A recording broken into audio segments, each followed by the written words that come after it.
suite à ça, tu as pu rencontrer cette prof qui, était axée aussi un peu autour du cuir chevelu. C'est là où tu as C'est commencé tes ça. Alors, dans mes postes de salariés, j'ai pas eu la possibilité de travailler le cuir chevelu, mais c'était resté dans un petit coin de ma tête. Et quand j'ai arrêté d'être salariée pour faire une pause pour diverses raisons, et qu'ensuite j'ai créé ma première entreprise, pour moi, c'était une évidence. Alors, entre-temps, il y avait de la médecine chinoise, des connaissances holistiques qui se sont ajoutées à mon panel de pratiques.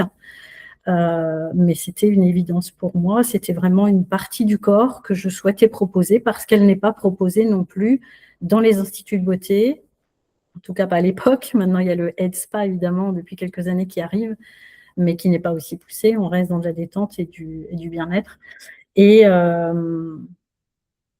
que tu as au moment de ton installation, que tu t'es mis à aller, vraiment, le mettre en place un peu plus, toutes les oui, connaissances c'est autour ça. du cuir Il y chevelu. avait la partie esthétique de la peau, moi, qui me convenait, mais aussi du soin lui-même qui n'était pas apporté au niveau de la tête dans les salons de coiffure. Voilà, j'ai retrouvé mon fil. Donc, je me trouvais entre les deux, entre l'institut de beauté, le salon de coiffure, et de proposer cette partie-là du corps.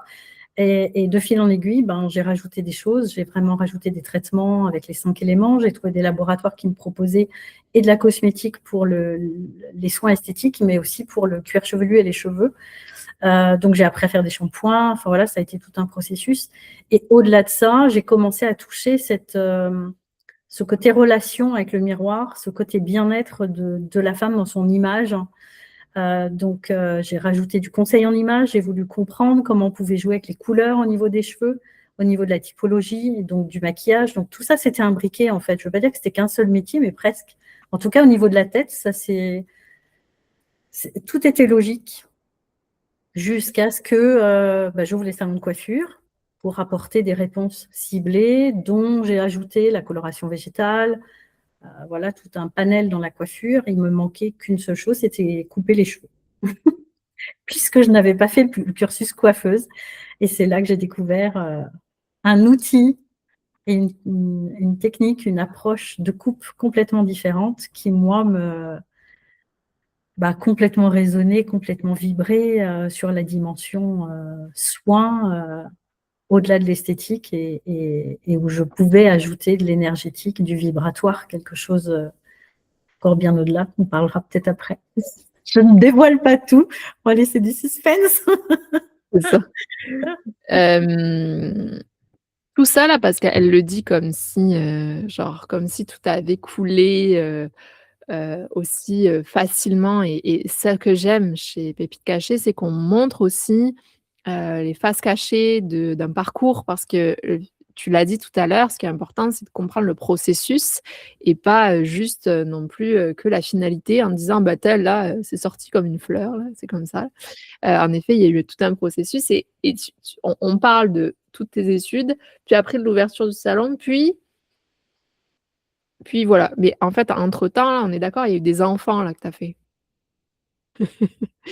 Non, mais parce que je voudrais pas que les gens croient que, Mmh. c'est tout un parcours hyper, linéaire et hyper, facile, puis, c'était comme ça là. Tu sais, il y a Ouais, i ouais. Mmh. Non, je crois profondément que ma première rencontre là, avec le cuir chevelu, ça a été un déclic. Je crois qu'il faut se faire confiance aussi dans ce qu'on aime faire. Et, euh, et en fait, les portes s'ouvrent. En tout cas, on trouve les solutions quand on aime faire quelque chose. Quand je parle de la tête, c'est effectivement, il y a d'autres esthéticiennes qui qui pratiquent la réflexologie plantaire. Tu vois, voilà, chacun sa spécialité. Toi, tu es dans du massage corps, dans de l'approche avec du drainage lymphatique. Voilà, il y a des précisions après, de la finition chirurgicale presque pointilleuse qui se développe. Et moi, ça a été ça a été le cuir chevelu. Donc, de fil en aiguille, effectivement, comme c'est quelque chose que j'aimais faire, cette partie du corps que j'aimais approcher, j'ai cherché les solutions, les partenaires. Donc après, quand on découvre des laboratoires qui proposent des cosmétiques, qui proposent des protocoles, j'ai appris au fur et à mesure de mes rencontres comment on fait, pourquoi on le fait, voir les résultats. et à C'est quel moment? accessible, hein. C'est accessible pour tout le monde, quel que soit son son point de À départ. à quel moment? Est-ce que c'est maintenant là? Parce que du coup, je sais pas là, mais, a est-ce qu'il y a eu un déclic comme, hem, un déclic que, OK, l'esthétique seule, d'accord, seule, ne suffit plus comme je dois l'ajouter au pot parce que tu c'est ça, c'est est-ce qu'il y a eu un déclic particulier pour toi? Parce que souvent, il y en a, par exemple, pour le head spa. Je prends l'exemple du head spa. «Ah, je recherche du coup quelque chose qui fonctionne et je vais le faire».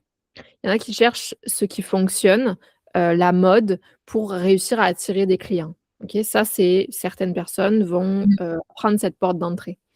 Toi, est-ce qu'il y a un moment où tu as senti que, comme l'esthétique seule, tu vois, juste ça, ce que tu Mmh. faisais, ne Mmh. suffisait plus et tu devais aller, ajouter d'autres choses? Est-ce qu'il y a quelque chose qui s'est passé pour toi à ce moment-là, Mmh.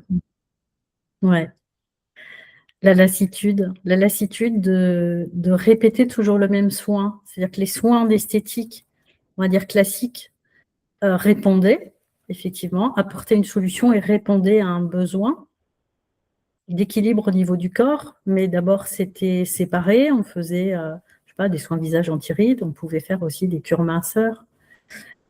Mais je me suis lassée de, je sais pas, de façon saisonnière, proposer les mêmes soins, les mêmes cures. Voilà, j'en étais arrivée où j'avais fait le tour de l'esthétique telle qu'on me l'a enseignée.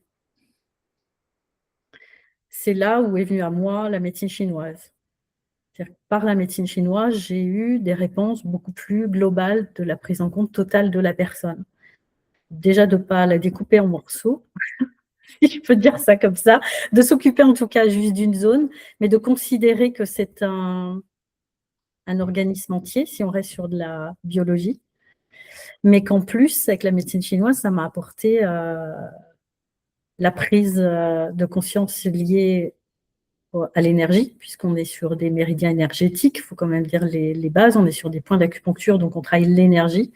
Donc ça, chez moi, c'était abstrait et inconnu, donc j'ai découvert cette partie-là, déjà vibratoire, puisqu'il se passait quand même quelque chose, il y avait des résultats, et l'approche d'écoute, de diagnostic et de prise en compte de l'histoire de la personne, et donc de son état émotionnel. Il y avait toute cette partie-là non plus, qui était là dans l'esthétique, parce qu'on ne va pas se leurrer, si on vient faire une cure minceur parce que on a craqué tout l'hiver et qu'on veut juste rentrer dans son maillot de bain, il y a toujours de l'émotion derrière, il se passe quelque chose, soit saisonnière, soit émotionnelle, familiale, autre, peu importe. Et là, avec cette approche, je pouvais rester dans l'esthétique, mais avoir cette réponse plus globale. En tout cas, de prendre en considération l'ensemble de la personne, de ce qu'elle est. en fait, tu me parles du fait que tu recherchais un résultat pour ton client. Un résultat stable, hein. Quelque chose dans la durée. Mmh. Pas quelque chose qu'on fait, puis il faut refaire parce que ça ne tient pas, en fait. C'est-à-dire un vrai retour à l'harmonie et au bien-être qui peut se vivre au quotidien et qui ouvre d'autres portes. Enfin, c'est Et pourquoi le cheveu, du coup? Parce que attends, on va y arriver là, mais je veux dire, on parle du cuir chevelu, mais qui est associé aux cheveux, du coup. Est-ce que avant que tu accèdes, du coup, peut-être aux cheveux directement, pourquoi aussi le cuir chevelu? Tu sais, comme pourquoi cette zone-là? Pour toi, hein, parce que comme tu l'as dit tout à l'heure, moi, je suis dans le massage corps, puis il y en a qui vont faire de la réflexo, puis tu pourquoi toi, c'est là-dedans que tu t'es retrouvée? ben, je pense que c'est personnel déjà, parce que moi, j'ai traversé cette insatisfaction dans les salons de coiffure classiques. C'est-à-dire que comme, je ne connais pas le pourcentage exact, mais le nombre on est des femmes, le nombre de femmes qui prennent rendez-vous chez leur coiffeur à un moment donné parce que ça va pas bien, on se lève un matin, on ne se reconnaît pas dans le miroir et c'est maintenant tout de suite qu'on a besoin qu'on nous coupe les cheveux ou qu'il se passe quelque chose sur notre tête parce qu'on ne se reconnaît pas. Juste ça, en fait. Euh, Moi, j'en ai fait partie. Ça m'est arrivé d'aller dans un salon de coiffure des cheveux longs et de repartir les cheveux courts. Des transformations et puis finalement Parfois aussi de sortir de chez un salon d'une coiffeuse. Je me souviens d'une coiffeuse qui m'a coupé les cheveux et d'appeler un autre coiffeur 24 heures après en lui disant: «Mais ça va pas du tout, c'est raté, je me reconnais pas, qu'est-ce qu'on fait?» Et là, c'est compliqué parce qu'on peut pas les recoller. Heu, C'était important, ça a toujours été important, de chercher son identité. Je pense que j'étais sur cette période où je cherchais une identité, de me retrouver, de me reconnaître, de savoir qui j'étais et ça passait par là, ça passait par cette image du miroir. Je les coupe pas, je change de couleur, je coiffe à gauche, je coiffe à droite, je les attache, je les garde bouclées ou je les lisse. J'ai traversé tout ça, en fait. Et Et quand en je les ai perdus, que ce soit après une grossesse ou parce que j'ai pas beaucoup perdu mes cheveux moi, mais forcément ça a bougé. Ils ont changé de couleur après mon premier fils, par exemple.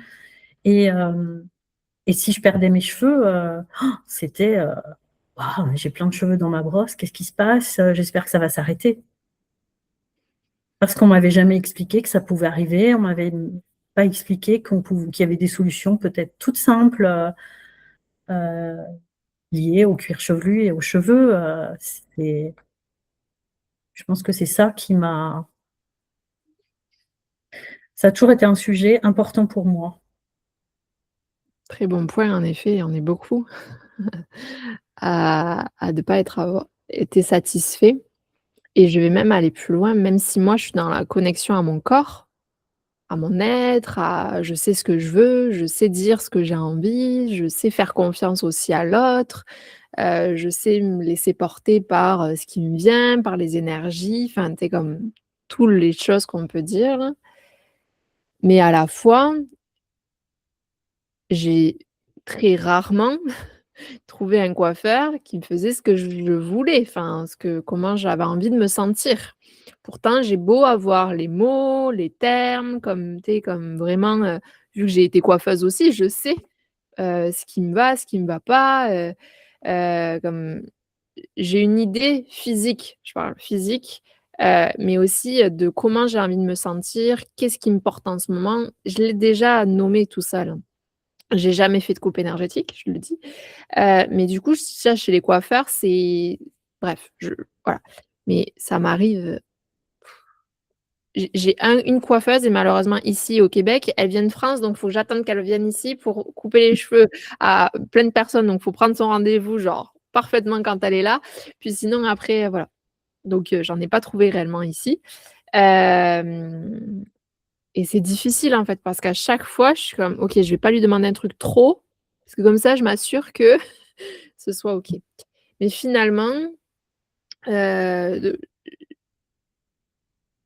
je vois ce que tu veux dire, mais je vois aussi des personnes qui ont fait de la coupe énergétique et je vois le rayonnement qui est complètement différent chez ces personnes-là. Je l'ai jamais testé parce qu'en effet, je pense que je fais partie de celles qui n'ont plus trop confiance. Voilà, à des personnes et donc pour que j'ai confiance en une personne, faut tu vois? Faut Mmh. y aller. Oui. Hem Et grâce, je pense, aux réseaux sociaux, aux connexions comme co je peux avoir par exemple comme là avec toi, tu sais, c'est comme des choses qui peuvent me permettre d'avoir confiance, en la personne. C'est pour ça que t'avoir ici aujourd'hui, c'est important pour moi et pour toutes les personnes autour qui ne connaîtraient pas, la coupe énergétique et ou qui l'auraient entendu parler mais qui ont peur comme moi. Donc en effet, ça me parle beaucoup.